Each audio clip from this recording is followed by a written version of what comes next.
ರೇಣುಕಾಸ್ವಾಮಿ ಕೊಲೆ ಪ್ರಕರಣಕ್ಕೆ ಸಂಬಂಧಪಟ್ಟಂತೆ ಈಗಾಗಲೇ ಹೇಳಿದ ಹಾಗೆ ನಮ್ಮ ತನಿಖೆ ಸಂಪೂರ್ಣವಾಗಿ ಮುಗಿದಿದೆ.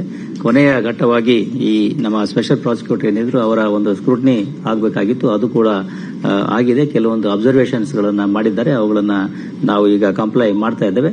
ಅದಾದ ನಂತರದಲ್ಲಿ ನಾವು ತ್ವರಿತವಾಗಿ ಅಂದ್ರೆ ಇನ್ನು ಬಹುಶಃ 2 ದಿವಸಗಳಲ್ಲಿ 1 ಅಥವಾ 2 ದಿವಸಗಳಲ್ಲಿ ನಾವು ನ್ಯಾಯಾಲಯಕ್ಕೆ ಅಂತಿಮ ವರದಿಯನ್ನು ಸಲ್ಲಿಸ್ತೇವೆ.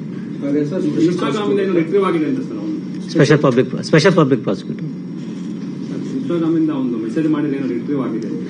ಈ ಪ್ರಕರಣಕ್ಕೆ ಸಂಬಂಧಪಟ್ಟಂತೆ ಅವಶ್ಯವಾಗಿರ್ತಕ್ಕಂಥ ಸಾಕಷ್ಟು ಸಾಕ್ಷಿ ಆಧಾರಗಳು ನಮಗೆ ಸಿಕ್ಕಿದ್ದಾವೆ. ವಿವರಗಳನ್ನು ನಾವು ನ್ಯಾಯಾಲಯಕ್ಕೆ ಕೊಡ್ತೇವೆ. ಎಫ್ಎಸ್ಎಲ್ ನಿಂದ ಬೆಂಗಳೂರು ಇದು ಏನು ನಮ್ಮ ವಿಧಿವಿಜ್ಞಾನ ಪ್ರಯೋಗಾಲಯ ಏನಿದೆ ಅದರಿಂದ ಎಲ್ಲ ವರದಿಗಳು ಬಂದಿದ್ದಾವೆ. ಜೊತೆಗೆ ಅದಕ್ಕೆ ಬೇಕಾಗಿರ್ತಕ್ಕಂಥ ಪೂರಕ ಪ್ರಶ್ನೆಗಳು ಕೂಡ ಉತ್ತರಗಳು ಬಂದಿದ್ದಾವೆ.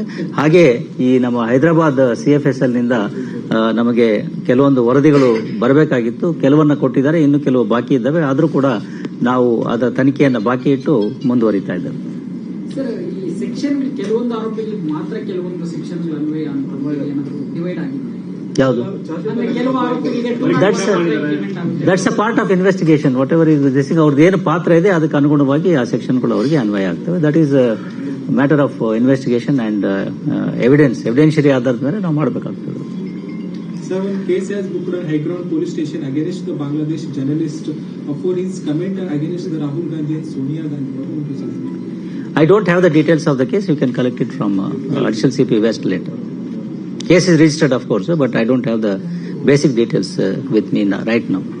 So, but final charge sheet as well as investigation continue supplement the ಅವಕಾಶ ಅಲ್ಲ, ಚಾರ್ಜ್ ಶೀಟ್ ಆಲ್ಮೋಸ್ಟ್ ಎಲ್ಲ ಅಂಶಗಳನ್ನ ಒಳಗೊಂಡಿದೆ. ಬಟ್ 173(8) ಈಗ BNS ಅಲ್ಲಿ ಬೇರೆ ಯಾವುದೋ ಸೆಕ್ಷನ್ ಬರುತ್ತೆ, ಅದರಲ್ಲಿ ನಾವು ತನಿಖೆಯನ್ನ ಇಟ್ಕೊಂಡಿರ್ತೇವೆ.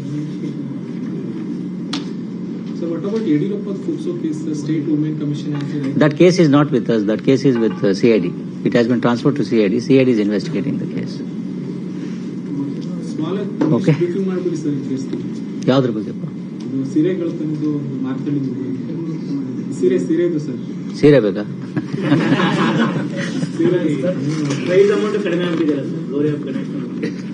ಜಾಸ್ತಿ ಮಾಡ್ಬೇಕು.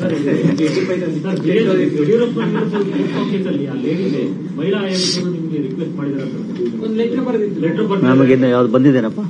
ಯಾವ್ದು ಬಂದಿಲ್ಲ ಇದುವರೆಗೆ. ಹೇಳಿದ್ದಾರೆ, ಬಟ್ ಬರ್ಬೇಕಲ್ಲ ಅದು. ಹೌದ್ರಿ, ಬಟ್ ನಮಗೆ ಬರ್ಬೇಕಲ್ಲ, ನಮ್ಗೆ ತಲುಪಿದ್ರೆ ಅದನ್ನ ವಿಚಾರಣೆ ಮಾಡಿ ನಾವು ವರದಿ ಕೊಡ್ತೇವೆ ಅದೇನಾಗಿದೆ.